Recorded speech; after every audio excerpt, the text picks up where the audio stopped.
কবিতার নাম মহানন্দ, তুমি ওপারে ঘুমাও। মহানন্দ, তুমি ওপারে ঘুমাও, আমরা সব ঠিকঠাক মতো করছি। অ্যান্টিভেনম ঠাসা ঐতিহ্যবাহী নবাবগঞ্জ, তোমাকে ঠেলে দিলাম দূর শহরে।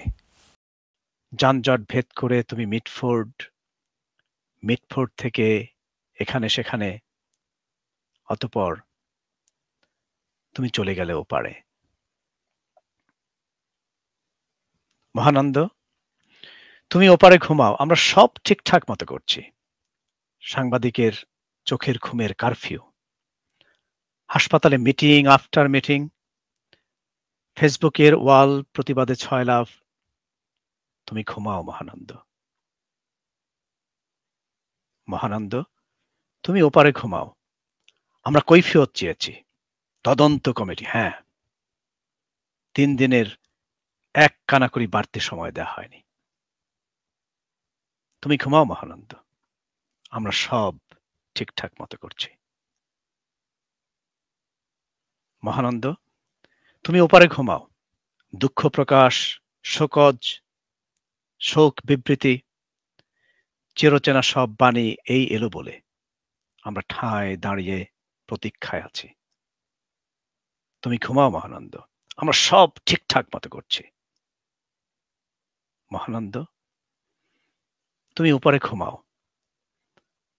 আমাদের অশান্তি শেষ হতে আরো ঢের বাকি। তুমি ওপারে ঘুমাও, ঘুমাও চিরশান্তিতে। এটি ছিল আমাদের সদ্য হারানো মহানন্দকে নিয়ে লেখা আমার ছোট্ট কবিতা। আমাদের এই অঞ্চলের মানুষজন আশা করি সাপে কাটা থেকে নিজেদেরকে নিরাপদে রাখবেন, এবং যদি সাপের কামড়ে কেউ আহত হন, অ্যাটলিস্ট হাসপাতালে যে মহানন্দের মতো বা তারা যাকে নিয়ে গিয়েছিল অন্য কোথাও রেফার করলেই দ্রুত চলে যাবেন তা না, ওইখানেই দাঁড়িয়ে প্রতিবাদ করতে হবে।